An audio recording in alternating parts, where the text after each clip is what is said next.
नमस्कार, मैं मुकेश कुमार वैष्णव, प्रांतीय उपाध्यक्ष छत्तीसगढ़ नियमित सर्व शिक्षक कल्याण संघ, जो कि नवनियुक्त शिक्षकों का एक नया संघ बना हुआ है।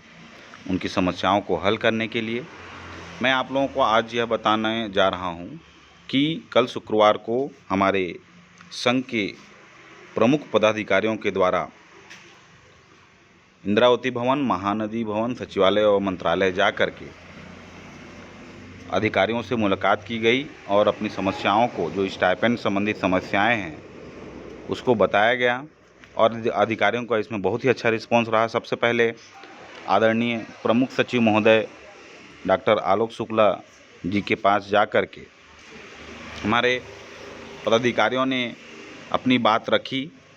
उन्होंने कहा, हमारे प्रांतीय अध्यक्ष दानेश्वर साहू जी, अमरचंद साहू जी, प्रांतीय उपाध्यक्ष, प्रांतीय सचिव नागेश्वर साहू जी,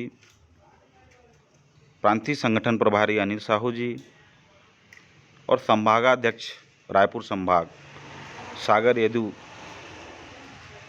जी के द्वारा इन सभी पदाधिकारियों के द्वारा अधिकारी के पास बहुत ही सहानुभूतिपूर्वक जो है अपनी बात रखी और स्टाइपेंड के बारे में पूर्ण जानकारी दी कि हमारी जो भर्ती है वह 2019 की है।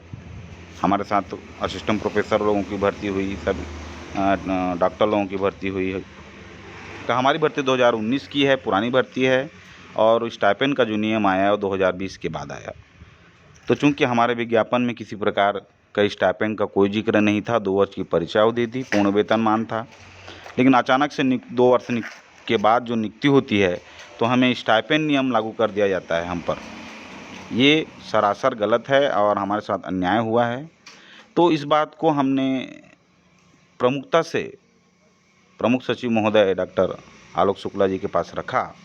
उन्होंने हमारी बातों को बहुत ही ध्यान से सुना और उन्होंने कहा कि यह तो हमने हमारे विभाग के द्वारा नहीं किया गया है, वित्त विभाग के द्वारा किया गया है, तो वहाँ जाइए। तो हमने कहा कि सर, आप तो जानते ही होंगे यह हुआ है करके। तो हमने जो है अपनी बात रखी और प्रमुख सचिव जी ने स्पष्ट रूप से कहा कि यह गलत हुआ है, मैं एक लेटर वित्त विभाग को जारी कर देता हूँ। उन्होंने एक लेटर वित्त विभाग को हमारे सामने ही, हमारे प्रांतीय पदाधिकारियों के सामने ही एक लेटर टाइप करवाया और उसे जो है वित्त विभाग फॉरवर्ड किया। हमने पूछा कि सर हमको जाना पड़ेगा क्या, तो उन्होंने कहा कि नहीं जाना पड़ेगा, मैं एक लेटर जारी कर देता हूँ। तो उन्होंने लेटर जारी किया और यह बताया कि बिल्कुल निश्चिंत रहिए, आपके इस पर उचित कार्यवाही होगी। और हमने भी अनुरोध किया कि सर, आपसे हमको बहुत उम्मीद है कि ये जो स्टाइपेंड हमें लगा हुआ है, जो कि गलत हुआ है, तो हम यह चाहते हैं सर कि 2019 में जो विज्ञापन निकला हुआ था उसके आधार पर हमको वेतन और परीक्षा अवधि पर रखा जाए। तो उन्होंने इस बात को माना है और बहुत ही सकारात्मक जवाब दिया और हमारा मुलाकात जो बिल्कुल सकारात्मक हुई और पॉजिटिव हुई और कुछ दिनों के पश्चात हमको लग रहा है कि इस पर बहुत ही अच्छा परिणाम देखने को मिलेगा। आई होप कि यह हो। तो इस प्रकार से हमारे साथियों ने बहुत ही शानदार कार्य किया कर्मचारी हित में, नवनियुक्त शिक्षकों के हित में, और हमारा संघ इस प्रकार से कार्य करता रहेगा। साथ ही साथ हमने जो है हमारे संरक्षक श्री कमल वर्मा जी, जो कि संयोजक हैं कर्मचारी अधिकारी फेडरेशन के, हाल ही में जो हड़ताल हुआ आप जान ही रहे होंगे, तो उनसे हमने संबद्धता प्राप्त की है और उनसे भी हमने मंत्रालय में मुलाकात की और हमारे स्टाइपेंड के बारे में उनको बताया। हमने कहा कि आप अपने लेटर पैड में जो है इसको वर्णन कीजिए, तो उन्होंने भी हामी भरी है। उन्होंने भी कहा है कि हम बिल्कुल सहयोग करेंगे। तो बहुत ही पॉजिटिव रिस्पॉन्स रहा हमारे मुलाकात का और इसके लिए हमारे पदाधिकारी गण को बहुत बहुत धन्यवाद और शुभकामनाएं। आप लोगों को भी शुभकामनाएं। दुआ कीजिए कि यह जो लेटर जारी हुआ है उस पर उचित कार्रवाई हो और स्टाइपेंड समाप्त कर दिया जाए, एक शुद्धि पत्र जारी कर दिया गया है। हमने बताया प्रमुख सचिव महोदय जी को कि हमारे भर्ती जिस प्रकार से लागू किया गया है उस प्रकार से जो 444 आसपास जो चिकित्सकों लोगों की भर्ती हुई उसमें भी लागू हुआ था स्टाइपेंड, लेकिन कुछ समय के पश्चात उन्होंने भी अपनी बात रखी स्वास्थ्य विभाग के प्रमुख सचिव के पास, तो उन्होंने एक शुद्धि पत्र जारी करके उनको 100% वेतन प्रदान करने का आदेश जारी कर दिया। तो इसको हमने दिखाया तो उन्होंने बोला कि अरे ये तो बिल्कुल गलत हुआ है कि अलग अलग प्रकार से वेतन इस प्रकार से जारी नहीं किया जाना चाहिए, और बहुत ही सकारात्मक उन्होंने जवाब दिया। हमें पूरी उम्मीद है कि इस पर उचित कार्रवाई होगी और स्टाइपेंड बहुत जल्द समाप्त होगा। इस प्रकार से हम जो है कार्य करते रहेंगे। छत्तीसगढ़ नियमित सर्व शिक्षक कल्याण संघ जो नवनियुक्त शिक्षकों का जो संघ है, जिसके प्रांतीय अध्यक्ष माननीय दानेश्वर साहू जी हैं, वो लगातार इस पर प्रयास कर रहे हैं। उनकी टीम जो है लगातार प्रयास कर रही है और जल्द ही हमको सफलता मिलेगी। साथ ही साथ हमने कल एक काम और किया कि हमारे संभागाध्यक्ष बिलासपुर संभाग के ओम प्रकाश कौशिक जी के द्वारा संयुक्त सचिव महोदय से मुलाकात की गई। चूँकि हमको बिलासपुर संभाग से कई शिकायतें मिली थी कि इस प्रकार से हो रहा है, जैसे कि नियुक्ति माह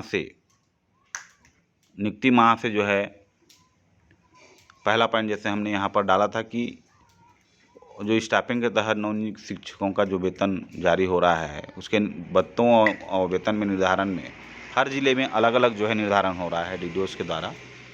कहीं गृह भाड़ा भत्ता कम बनाया जा रहा है, 70-80-90% में बना दिया जा रहा है, तो कहीं पूरा बनाया जा रहा है, कहीं पर भत्तों में कटौती की जा रही है। इसको प्रमुखता से रखा गया क्योंकि वित्त निर्देश में स्पष्ट लिखा है कि भत्ते जो है शासकीय सेवकों के समान मिलना है। फिर भी स्पष्ट निर्देश नहीं होने के कारण डीडीओस के द्वारा भत्तों में भी कटौती की जा रही है। दूसरी चीज़ कि एक वर्ष पूर्ण होने के पश्चात 70-80-90% प्रत्येक वर्ष का स्टाइपेंड वेतन निर्धारण नियुक्ति माह से किया जाता है, चाहे वह कोई भी दिन उस माह में पदभार ग्रहण किया हो। लेकिन यह कार्य भी उनके द्वारा नहीं किया जा रहा है, डीडीओस के द्वारा अगले माह में जारी की जा रही है, जो कि गलत है। इसके लिए भी हमने संयुक्त संचालक महोदय को बताया।